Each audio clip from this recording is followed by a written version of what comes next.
pas l'espace pour la liberté d'expression.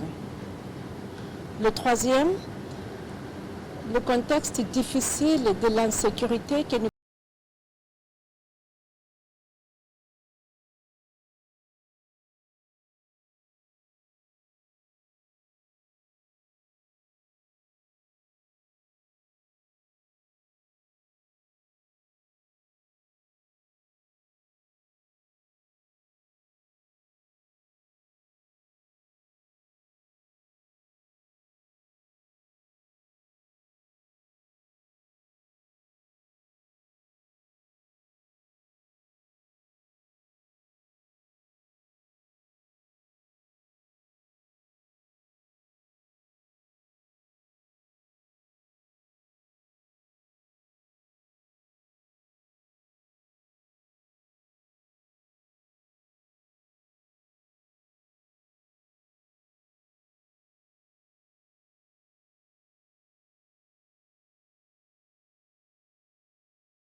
Des résultats des différentes commissions d'information, les élus du peuple se sont adressés aux ministres concernés pour plus d'éclaircissements. Sur la question de l'état d'avancement des travaux de l'aéroport de Dancin, le représentant du ministre en charge des transports est strict. La planification actuelle de l'aéroport prévoit la fin des travaux en fin 2023. 5 lots sont en cours d'exécution. 2 lots sont en cours de validation pour l'attribution des marchés. Un lot est en cours d'analyse pour la proposition d'attribution de marché. Les appels d'offres pour 7 lots restent à lancer. Cependant, étant donné que les travaux viennent de démarrer sur la plateforme aéroportuaire, un léger réajustement en termes de délai n'est pas exclu. Bagré Paul et Samandeni éprouvent des difficultés d'écoulement des productions. Là aussi, le ministre de l'Agriculture et des Aménagements hydro-agricoles a sa petite idée. Nous sommes en train de voir avec le ministère du Commerce pour voir comment, dans quelle mesure nous pouvons mettre en place des mécanismes qui permettent que, au niveau des commerçants, par rapport à l'importation, qu'on puisse mettre un certain pourcentage, que si tu veux importer du riz, que tu puisses prendre une certaine quantité au niveau local. Le recensement général de la population et de l'habitat est plus que jamais d'actualité. Peut-on croire à la fiabilité des résultats des données qui seront produites par cette enquête statistique? Quelles sont les mesures prises par le gouvernement pour assurer le bon déroulement du processus? Les questions préoccupent le député Kayaba Sanwidi qui a interrogé le gouvernement. Plus qu'une préoccupation, le recensement général de la population est une question de souveraineté nationale. C'est ainsi que son Excellence, Monsieur le Premier ministre, lors de son discours de lancement officiel, a instruit les services compétents de l'État de prendre toutes les initiatives pour garantir la sécurisation de toutes les activités entrant dans le cadre du 5e recensement général. Permettez-moi, honorables députés, pour des raisons évidentes, de ne pas rentrer dans les détails relatifs au dispositif. Malgré les dispositions prises, le risque zéro n'existe pas, soutient Lassane Kaboré. C'est pourquoi le gouvernement tient à rappeler à tous les Burkinabés de la nécessité de dénoncer toute attitude suspecte. Le gouvernement veut réussir cette opération. D'autres techniques statistiques et sources de données seront utilisées pour obtenir des estimations provisoires des effectifs de population dans certaines zones, selon Lassane Kaboré. Dans l'actualité également, la Loterie nationale burkinabé débloque 50 millions de francs CFA au profit des associations des femmes tisseuses. Ce tapis financier a été remis au ministère en charge de l'artisanat pour l'acquisition de 400 métiers à tisser. Ce geste entre dans le cadre d'un vaste projet visant à acquérir 5000 métiers à tisser pour les femmes tisseuses du Burkina Faso. Nous suivons la signature de la convention de financement dans ce reportage de Oscar Soula et Maxime Zango. L'essor du textile local burkinabé, une préoccupation du ministère en charge du commerce et de l'artisanat. Une ambition qui s'est traduite par le projet 5000 métiers à tisser. Par cette subvention d'un montant de 50 millions de francs CFA, la LONABE apporte sa contribution à la réalisation du projet. On peut avoir donc les idées, on peut avoir donc les projets, on peut avoir l'organisation, mais il faut qu'il y ait des gens qui accompagnent financièrement. Et c'est ce que la LONABE vient de faire. Cet appui, selon le directeur général de la LONABE, s'inscrit dans la dynamique de sa mission sociale. Accompagner le gouvernement pour la promotion socio-économique et le développement du Burkina. Chaque fois que les autorités nous sollicitent pour appuyer les actions du gouvernement, tant que nous pouvons le faire, nous le faisons. C'est la motivation principale. Créer 400 emplois, c'est déjà quelque chose de positif. C'est comme un rêve pour nous.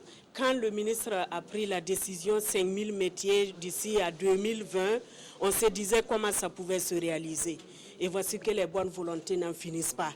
Le présent accord permettra ainsi l'acquisition de 4000 métiers à tisser au profit des femmes.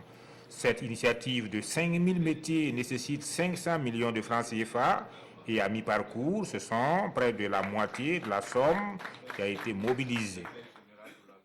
Le Burkina Faso s'achemine vers l'adoption d'un texte pour le prélèvement de taxes sur les produits halieutiques vendus au Burkina.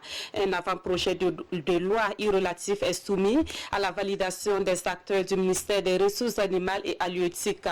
L'objectif à terme, c'est de faire de la pêche et de l'aquaculture des domaines qui garantissent la sécurité alimentaire et le développement du secteur rural. Pawadrogo Jansongo, Ernest Kambiri. Loin des bassins de pêche et autres cours d'eau, ces acteurs du sous-secteur pêche et aquaculture mènent la réflexion sur comment encadrer la vente et le prélèvement des taxes sur les produits halieutiques vendus au Burkina Faso. Au cours de cette journée de réflexion, ils vont examiner et valider les avant-projets de documents soumis à leur intention avec en point de mire l'amélioration des performances du sous-secteur. Le gouvernement voulait booster ce sous-secteur en demandant aux acteurs privés de participer. C'est pourquoi nous avons décidé d'apporter notre contribution par un prélèvement forfaitaire afin d'aider le gouvernement qui contribue déjà dans le cadre des subventions pour booster ce secteur-là. Et pour la mise en place du fonds commun, il est proposé la somme de 25 francs CFA par kilogramme de produits halieutiques vendus sur le marché burkinabé. C'est les acteurs eux-mêmes qui ont proposé ce montant pour que, à l'image de ce qui est fait au niveau de la vente du bétail, de la volaille, des cuirs et peaux, au niveau également des ressources halieutiques, ce prélèvement-là soit fait afin de mieux les accompagner sur le terrain et inverser la tendance dans la dépendance vis-à-vis de l'étranger pour ce qui concerne les produits halieutiques. Très attendu, les conclusions de cette rencontre permettront une gestion plus efficiente des ressources halieutiques, notamment dans ces volets de financement et de collecte des taxes sur les produits halieutiques. L'autre titre de l'actualité, c'est une société minière industrielle qui a permis de donner une autre physionomie à la ville de Houndé. Avec plusieurs investissements réalisés, Houndé Gold Operation participe au développement socio-économique de la localité. Mais le seul souci, ces investissements semblent profiter plus à l'administration publique qu'à la population locale. Constat et explication avec Moussa Tamboura et Kadouro Menki. Houndé, l'une des villes minières du Burkina. Depuis quelques années, cette zone d'orpaillage artisanal fait place à une exploitation industrielle avec l'avènement des sociétés minières. Une exploitation industrielle dont les opportunités échappent aux populations locales. C'est vrai qu'avant que la mine n'était pas ici, il y avait le marché. Surtout les orpailleurs achetaient beaucoup. Quand la mine est revenue à Houndé, ça n'a pas marché. La mine avait promis de nous recruter, nous les colleurs de pneus. Nous avons déposé et poursuivi nos dossiers, mais cela a été sans suite. Et pourtant, pour l'État et les collectivités territoriales, l'apport des sociétés minières au développement socio-économique est assez visible. Dans la province du Tuy, par exemple, plusieurs infrastructures sont à l'actif de la société minière implantée à Houndé. L'impact direct déjà, c'est tous les travailleurs que nous avons. Houndé, c'est environ 1000 travailleurs, dont une bonne partie qui loge à Houndé. Donc de façon indirecte, c'est les revenus que ces personnes-là dépensent dans la région. Sans compter les programmes sociaux qui nous sont soumis. Et au-delà de tout, la contribution directe au budget de l'État. Les 15 villages et les 5 secteurs qui forment la commune de Houndé, il y a eu des investissements dans le domaine de l'eau. Ça fait une année que la mine nous a permis de créer d'abord la brigade verte, de la financer pendant une année, donc 12 mois complets. C'était financé à près de 37 millions pour nettoyer la ville. Alors il y a le fait qu'ils offrent des bourses. Cette année, on a eu quelques bourses au niveau de l'éducation. L'investissement fait en termes d'apport atteint presque le milliard. Et la liste est longue. De nombreux investissements, certes, mais insuffisants de l'avis de la population qui souhaite voir les retombées de la mine se répercuter également dans le panier de la ménagère. Cherté de la vie, économie locale en hibernation, chômage, des préoccupations auxquelles les populations de Houndé font face. Une situation qui constitue un casse-tête chinois pour plus d'un. Nous, on ne peut pas rentrer en tant que mine et en tant que société responsable dans des différenciations très pointues. Si moi j'achète à Bobo, on achète au Burkina. Si j'achète à Ouaga, j'achète au Burkina. Et quand j'achète à Houndé, j'achète aussi au Burkina. Cela dit, et je peux entendre cette réclamation des communautés, elles veulent toujours que lorsqu'on peut donner local, comme on l'appelle, on le fasse. On le fait. Mais vous conviendrez avec moi aussi que la mine de Houndé elle est toute jeune et que même les populations de Houndé n'ont pas forcément toutes les expertises à satisfaire aux besoins de la mine. Les sociétés minières veulent fonctionner au niveau local comme si on était aux États-Unis ou au Canada. Les normes de qualité doivent être respectées. Mais n'oubliez pas que nos producteurs locaux auront du mal à arriver à ce niveau de normalisation si nos producteurs ne sont pas encadrés. Ce qui me ramène à renvoyer le problème sur l'État en disant que l'État n'a pas préparé les populations pour accueillir la mine. Une mine qui, selon ses responsables, accompagne tant bien que mal les fournisseurs locaux à travers des formations sur le renforcement de leur capacité de production et sur l'élaboration des projets bancables. Il est attendu de ces fournisseurs un certain professionnalisme pour un partenariat gagnant-gagnant. Et cela nous amène à cette autre question. Qu'en est-il de la situation des populations directement affectées par la construction de la mine d'or de Houndé 3 ans après le relogement? C'est une situation qui semble difficile puisque ces populations restent confrontées au manque d'électricité et d'infrastructures socio-éducatives de base. Il y a aussi ces personnes qui n'ont pas pu se trouver une activité rentable avec la compensation financière reçue de la société minière. Moussa Tamboura, Kadouro Menki. Citer des PAP, c'est-à-dire les populations affectées par le projet minier. Nous sommes à l'entrée de la ville de Houndé. Sur ce site sont relogées les personnes affectées par la construction de la mine d'or Houndé Gold Operation. Plus de 200 personnes ont été recasées sur ce site, majoritairement cultivateurs. Au départ, certains essaient tant bien que mal de se reconvertir aujourd'hui dans d'autres secteurs d'activité. Il y avait 10 hectares, la mine m'a dédommagé. J'ai voulu construire une maison et ouvrir un kiosque. Je me débrouille ici un peu, mais quand tu n'as jamais gardé 100 000, 500 000 ou des millions, et on vient te dédommager avec beaucoup de millions, c'est pas facile de gérer. C'est ça qui m'a fatigué. Je n'ai pas bien géré mon argent. Moi, mon terrain n'est pas grand. J'avais un demi-hectare, la mine m'a dédommagé. C'est cet argent que j'utilise pour louer un terrain pour cultiver à hauteur de 15 000 francs l'hectare. Et par saison. J'achète l'engrais, c'est pas facile. Autre difficulté et non des moindres, la viabilisation du site. Pas d'électricité, pas d'infrastructure marchande ni sociale de base. À cela s'ajoute l'exiguïté des logements. Les maisons sont petites et ça ne peut pas contenir ma famille. J'ai 3 femmes et chaque femme a 6 enfants. C'est pourquoi les PAP multiplient les pourparlers avec leurs premiers responsables pour une amélioration de leurs conditions de vie. Il y a des promesses non tenues. C'est pourquoi nous voulons que le maire intercède pour nous auprès des responsables miniers. Les difficultés qu'ils vivent sont réellement objectives.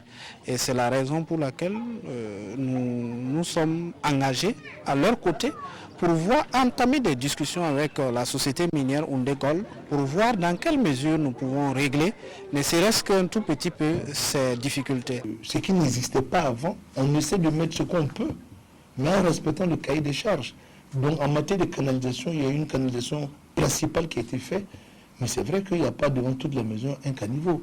Mais vous conviendrez qu'avec moi, ce n'est pas le cas simplement de nos populations déplacées. Selon des témoignages, elles sont nombreuses, les personnes affectées par le projet minier qui tirent le diable par la queue.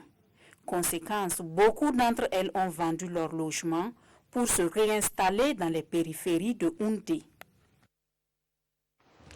Autre titre de l'actualité, la journée mondiale de lutte contre le diabète est célébrée en différé ce 16 novembre au Burkina Faso. Un seul message est lancé à l'occasion de cette journée, à savoir le dépistage précoce du diabète pour éviter les complications dans la prise en charge de la maladie. Pour y arriver, l'implication de la famille a été sollicitée lors de la cérémonie officielle tenue ce matin à Sabah dans la région du centre. Ismaël Diloma Sirima. Plus d'1 million de Burkinabés ont été enregistrés comme diabétiques en 2013. Ces chiffres sont en nette augmentation selon le ministère de la Santé. Les jeunes de moins de 40 ans sont de plus en plus touchés. Ils se retrouvent obligés de supporter le diabète toute leur vie. Un support tant médical que financier parce qu'il faut en moyenne 60 000 francs CFA par mois pour les médicaments et le suivi d'un diabétique. Toute chose qui impacte sur la vie de la famille. C'est la famille qui porte le poids du diabète. Et c'est la famille qui doit encadrer le diabétique. Parce que le régime, c'est très fatigant, c'est très démoralisant, c'est très décourageant. Et il faut une famille forte, soudée à côté du patient diabétique pour l'encourager tout le temps à aller de l'avant. Et l'encourager à faire face aux complications qui peuvent affecter les yeux en rendant aveugle ou affecter les membres et d'autres organes comme les reins. Le diabète, on n'en guérit pas. On a vu que dans les carrefours, les feux rouges, c'est affiché partout que venez, je vous guéris du diabète. Ce n'est pas vrai. On peut le contrôler, on peut éviter d'avoir des complications, on peut avoir un taux de sucre et vivre normalement. Donc, et c'est lié à notre comportement. Que les gens puissent aller dans nos formations sanitaires, s'approcher des ONG associations pour se faire dépister et avoir les bonnes informations de comment faire pour prévenir, comment faire pour se faire dépister précocement. Ce dépistage précoce permet d'éviter des désagréments. Lorsqu'on est dans la fourchette normale comme ce monsieur, on doit s'engager à contrôler sa consommation de sucre et d'aliments gras. C'est aussi appeler les gens à à faire de l'activité physique. Le sport est un véritable médicament. Il est démontré que 30 à 45 minutes d'activité physique régulière, 3 à 4 fois dans la semaine, nous prévient à plus de 40% le risque de faire un diabète. Par contre, la consommation de la bière augmente les risques pour développer le diabète parce qu'elle contient du sucre fermenté. Le 20 novembre prochain, cela fera 30 ans que la Convention relative aux droits de l'enfant a été signée. Le ministère en charge de la famille lance les activités commémoratives de ce 30e anniversaire au niveau du Burkina Faso. À la conférence de presse qu'elle a animée hier, la ministre Marie-Laurence Ilboudo Marchal a fait le bilan de l'application de la Convention relative aux droits de l'enfant au Burkina. Le point avec Jean-Eudes Bayala et Amansina Lalsaga. Marie-Laurence Hélène Ilboudo, ministre en charge de la famille, lance ici la commémoration du 30e anniversaire de la CDE, la Convention relative aux droits de l'enfant, par ce point de presse. Le jubilé de perles de la CDE est célébré sous la présidence du président du Faso ce 20 novembre 2019. Cette année, le gouvernement a bien voulu marquer cette commémoration d'un saut par le renouvellement des engagements du Burkina Faso pour accélérer la mise en œuvre de la CDE. C'est pourquoi il est prévu, entre autres, des activités qui suivent. La session du Conseil national pour l'enfance le 19 novembre qui va se pencher sur les violences faites aux enfants au Burkina Faso et approuver les orientations stratégiques qui ont été définies dans la stratégie nationale de protection de l'enfant. La ministre se félicite des résultats engrangés par le Burkina Faso durant ces 30 dernières années d'engagement pour le respect des droits de l'enfant. Elle fait le bilan de la mise en œuvre de la Convention relative aux droits de l'enfant. En 2005, notre pays a ratifié 2 protocoles facultatifs de la CDE, dont l'un concerne l'implication des enfants dans les conflits et l'autre relative à la vente d'enfants, la prostitution des enfants et la pornographie mettant en scène des enfants. Dans le domaine de l'éducation, des mesures ont été prises pour la réalisation des objectifs de l'éducation pour tous, notamment l'offre d'un enseignement de base gratuit et obligatoire de 6 à 16 ans. Au plan sanitaire, la gratuité des soins de santé des enfants de 0 à 5 ans et des femmes enceintes a permis d'améliorer les indicateurs en matière de prise en charge de la mère et l'enfant. Tout en reconnaissant que beaucoup reste à faire, Marie-Laurence Hélène Ilboudo invite les Burkinabés à s'impliquer davantage dans la lutte pour le respect des droits de l'enfant au Faso. Des journalistes et communicateurs se donnent pour mission de promouvoir la sécurité routière au Burkina Faso. Réunis au sein d'un réseau, ils informent et sensibilisent les citoyens sur les accidents de la route qualifiés aujourd'hui de problèmes de santé publique au Burkina. À cela s'ajoutent des actions d'encouragement à des personnes physiques et morales qui interviennent dans la lutte contre l'insécurité routière. Et c'est ce genre d'activité qui a été récemment organisé à Ouagadougou. Nous voyons cela avec Souleymane Sanou et Pascal Kani. Ils sont au total 10 récipiendaires à recevoir attestations et trophées pour leur implication dans la sécurité routière au Burkina Faso. L'initiative est du réseau des journalistes et communicateurs pour la promotion de la sécurité routière. À travers ces récompenses, ils souhaitent contribuer à la promotion de la sécurité routière au Burkina par la communication, l'information et la sensibilisation. C'était une manière pour nous de dire à un certain nombre d'acteurs qui, dans l'ombre ou au quotidien, font quand même des actions nobles, des actions salutaires qui rentrent dans le cadre de la promotion de la sécurité routière, mais qui ne sont pas forcément connus. Selon un rapport de la police municipale, la ville de Ouagadougou a enregistré 7263 cas d'accidents en 2018 contre 6452 en 2017, soit une hausse de 12,52% des chiffres qui interpellent. Nous devons travailler à faire en sorte que les Burkinabés aussi adoptent de bons comportements. Parce que la sécurité routière est un problème individuel, un problème de responsabilité. Mais nous devons aussi promouvoir le transport en commun. Et sur ça, je crois que nous sommes en train de travailler pour avoir un grand projet d'ici 2020 qui va en tout cas nous permettre de pouvoir avoir des bus de grand gabarit, mais aussi des bus qui sont dédiés uniquement au transport en commun, avec des voies dédiées aussi au transport en commun. Créé en mars 2015 à Ouagadougou, ce réseau de journalistes et communicateurs ambitionne devenir une structure qui participe efficacement à la lutte contre les civisme routier au Burkina Faso. Je vous amène à présent à Guié, un village de la commune rurale de Dapelgo dans la province de Loubritenga. Dans cette localité, une association fait de sa spécialité la restauration des sols à travers un concept assez novateur. Il s'agit du bocage, une technique agricole que l'association expérimente sur une superficie de 100 hectares. Zoom sur cette activité avec Oscar Soulama et Amandine Lalsaga. Il s'étend sur 100 hectares et appartient à 23 familles du village de Gué, situé à une cinquantaine de kilomètres de Ouagadougou. Ce périmètre bocager est un régime de copropriété coutumière comprenant des parcelles privées appartenant à des agriculteurs et de commun accord gérés par l'AZN, l'association intervillage Zoramna Taba. Chaque famille possède ici un lot de 6 champs avec comme dimension 160 mètres de long sur 40 mètres de large. On a des centaines d'espèces parce qu'il y a des espèces que nous avons plantées. Il y en a qui ont poussé aussi naturellement. Voilà. Et après, il y a des espèces qui avaient pratiquement disparu et qui reviennent aussi grâce à la faune, surtout les oiseaux, qui reviennent avec les graines parce que c'est un site totalement protégé. Mais l'objectif, c'est de pouvoir mener une agriculture à l'intérieur. Des techniques agricoles comme le zaï, la jachère, le sarclage localisé, le talage sont associés pour accroître les productivités. C'est un complément des systèmes là qui produit le résultat. Parce que le zaï à lui seul, il est efficace, mais il n'est pas efficace longtemps. Voilà. Après, la rotation culturelle à elle seule, sans le zaï, ça ne marche pas bien. Et l'élevage aussi seul, sans apporter les cultures, ça ne marche pas aussi. Donc c'est un complément de tous ces systèmes-là qui fait que voilà, on a de bons résultats.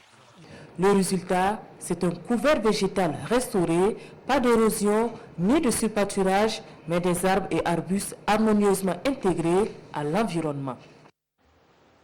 Et cette association pourrait accroître ses productions en se familiarisant davantage avec d'autres techniques, notamment celle de la production de l'engrais biologique.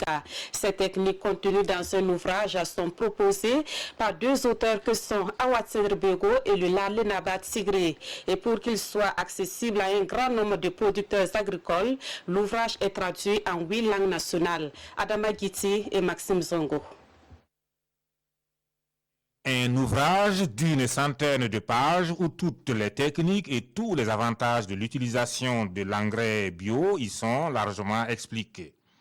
C'est cette œuvre qui a fait l'objet de traduction en 8 langues nationales.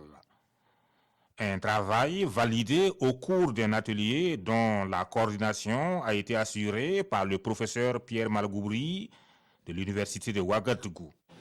Nous devons manger bio pour avoir une bonne santé, une bonne longévité. Je suis comme tout le monde, un jour je ne serai pas là, mais au moins que ce que j'ai connu soit partagé, même au-delà de ma vie sur Terre. Par cette initiative, le Larle Tigré et le docteur Awatien Drebeugo, co-auteurs, entendent apporter leur contribution à l'amélioration de la production agricole. Et nous, dans notre système national de vulgarisation, nous avons besoin d'outils comme ça pour permettre à ce que nos vulgarisateurs puissent diffuser ces technologies-là, ces techniques auprès des producteurs les plus engagés. Il a soumis à l'université, aux universitaires, qui ont essayé de comprendre, qui ont vu même les formules scientifiques des produits qu'on utilise. Et à partir de là, il a trouvé une base pour permettre à l'agriculture, par des fumures organiques, par des fumures de la modernité, la fumure qui peut fructifier beaucoup la production. Le Larle Tigré contre la faim est le titre de cet ouvrage. Sa publication est attendue en janvier prochain.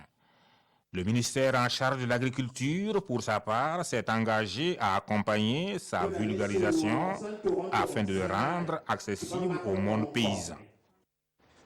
Dans l'actualité également, la communauté belge vivant au Burkina Faso célèbre la fête du roi de la Belgique, une tradition instituée depuis 1866.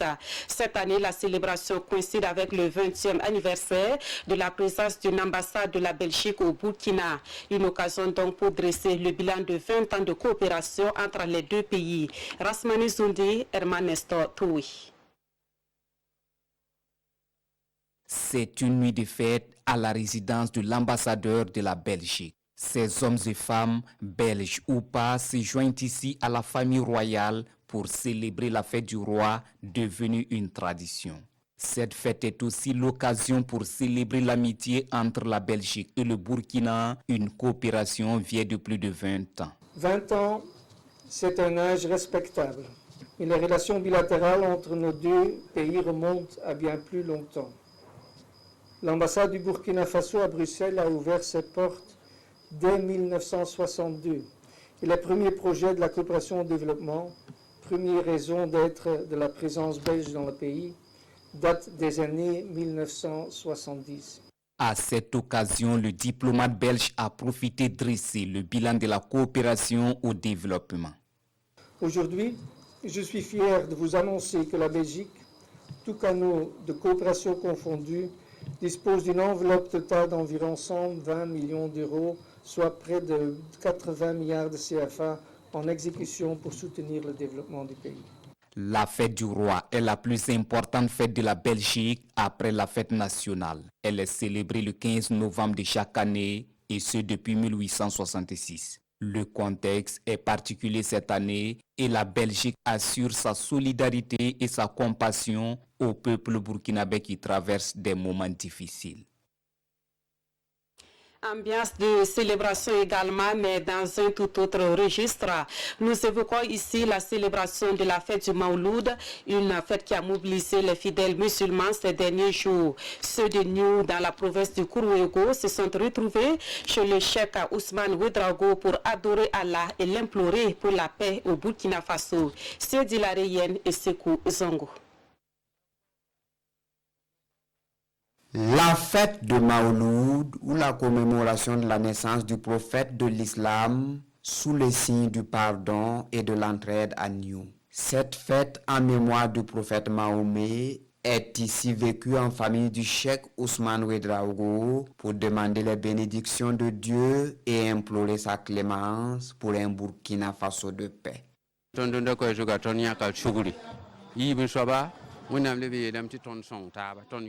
Le message de cette année, c'est le pardon et la solidarité.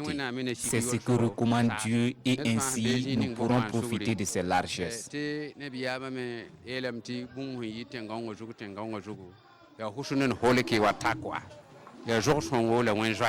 Pour le cheikh Ousmane Ouedraogo, le Mauloud 2019 revêt d'un caractère particulier. Lecture de Coran, prières et implorations ont été observées afin de recevoir les grâces de Dieu au moment où la nation burkinabé traverse des situations difficiles.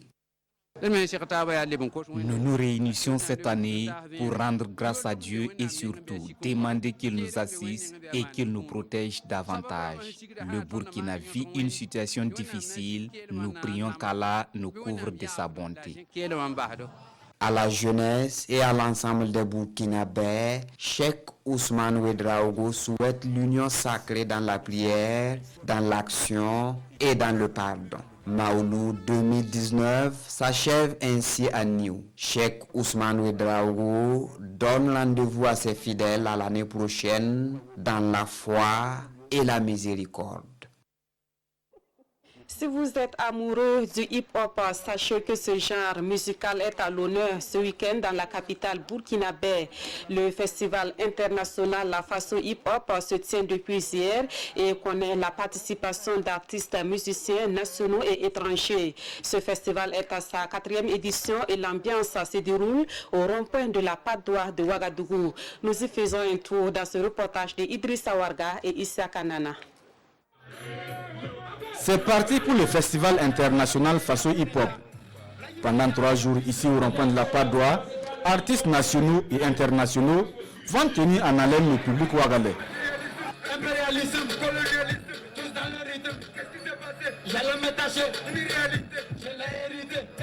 Selon le promoteur, ce festival vise à contribuer à la promotion du hip-hop au Burkina Faso. Nous, on a constaté que non, il n'y avait pas de visibilité sur le hip-hop. Et à cause de ça, on dit que non, le hip-hop burkinabé a mal. Pourtant, on a juste seulement besoin de visibilité pour le hip-hop burkinabé. On a décidé d'initier ce festival-là, le festival Faso Hip-Hop, là où ça serait un tremplin pour les rappeurs burkinabés. Et voilà, j'ai vu qu'on a vu les choses qui se passaient dans le pays, qui étaient pas faciles. On a eu un peu peur aussi par rapport à ça. On est là aussi ce soir pour jouer, pour dire qu'on en a marre de ça, on veut pas tout ça. Nous, on veut amener la paix dans le monde, sauf que c'est très très compliqué. Mais voilà, on ramène quelque chose de positif pour essayer de mettre les gens ensemble autour de la musique, de quelque chose de joyeux, de vivant, voilà. Des formations, des rencontres professionnelles, des techniques d'écriture sont aussi au programme de cette 4e édition du Festival international Faso Hip Hop. Et pour les fans de ce genre musical urbain, rendez-vous tous les soirs au rond-point de la Padoie pour un spectacle gratuit jusqu'au dimanche. En actualité sportive, les étalons football sont arrivés à Khartoum pour affronter demain dimanche l'équipe du Soudan du Sud. Ce match entre dans le cadre de la 2e journée des éliminatoires de la CAN 2021. Ce samedi, Kamou Malo et ses joueurs ont effectué la traditionnelle reconnaissance du terrain. Nous voyons cela avec nos envoyés spéciaux Césaire Carrefour et Jean-Modeste Ouedraogo. Stade national de Khartoum, il est 15h. Veille de match, les étalons descendent du bus et découvrent un stade en état de délabrement très avancé. La pelouse, elle, est synthétique, mais recouverte de petites pierres. C'est dans ces conditions que Kamou Malo et ses hommes se préparent à affronter le Soudan du Sud. Le stade, on voit que c'est compliqué. On est dans des conditions où voilà, il va falloir se battre. Il faut oublier l'état du terrain et puis se dire qu'on doit rentrer avec les 3 points parce que les 2 équipes seront sur le même terrain, même si on sait que voilà, les Soudan du Sud, ils sont beaucoup plus rapprochés parce que c'est comme si c'était leur pays aussi. Donc, mais nous, on voit les conditions, on va essayer d'oublier ça, de se focaliser sur nous-mêmes parce qu'on a besoin de rentrer avec 3 points. Petite partie d'échauffement pour faire travailler les parties supérieures et inférieures du corps, exercice d'adresse devant les buts, puis des coups de pied arrêtés. Voilà l'essentiel du menu de cette séance d'entraînement. Voilà, on est venu ici pour attaquer. Voilà, pour attaquer en tout cas. Et Dieu merci, tout le monde se sent bien. Voilà, veille du match aujourd'hui, voilà, on a fait une séance d'entraînement, ça s'est bien passé. Voilà, on pense que c'est de rester voilà, avec un bon état d'esprit, en tout cas pour prendre les 3 points demain. Présent à Khartoum, le président Sida Sangaré est porteur d'un message. C'est un message de sérieux dans le match. Et il faut à tout prix prendre les 3 points après le faux pas de Ouagadougou. Et je pense que joueurs comme encadreurs sont pleinement conscients de cela. Les étalons et le Burkina Faso peuvent compter sur les Burkinabés de Khartoum. C'est comme si nous sommes à Ouaga, parce que nous aurons plus de 2000 Burkinabés résidents à Khartoum qui seront là au stade demain pour supporter les étalons à la victoire finale. Inch'Allah, nous aurons la victoire. Burkina Faso, Soudan du Sud, un match historique à ne pas perdre pour marquer positivement les esprits. Et naturellement, nous souhaitons bonne chance à nos braves étalons. Un mot de l'actualité à l'étranger pour refermer ce journal. En Irak, les manifestations se sont intensifiées pour réclamer des réformes et le départ de la classe politique actuelle. Hier vendredi, des rassemblements ont été réprimés à coups de gaz lacrymogène et même de balles réelles par les forces de sécurité. Au moins une personne a perdu la vie vendredi en Irak, dans l'explosion d'un engin placé sous un véhicule à proximité de la place Tahrir, en plein cœur de Bagdad. La place Tahrir est le lieu de rassemblement des manifestations antigouvernementales qui secouent le pays depuis le 1er octobre. Le dernier bilan de ce premier mouvement de contestation spontanée en Irak depuis la fin de la dictature de Saddam Hussein dépasse désormais les 300 morts. La journée de vendredi a également été marquée par la prise de position du grand ayatollah Ali Sistani, 89 ans, en faveur des manifestants. Le dignitaire religieux, habituellement moins impliqué dans la politique du pays, refuse de soutenir le gouvernement à la demande du voisin iranien. Il appelle le Parlement à se prononcer rapidement sur une nouvelle loi électorale pour que le peuple puisse redonner au gouvernement sa légitimité. C'est la fin de ce journal. Merci de l'avoir suivi. Le prochain rendez-vous de l'actualité, c'est à 22h30 avec Draman Datian. Merci de votre fidélité au programme de la RTB.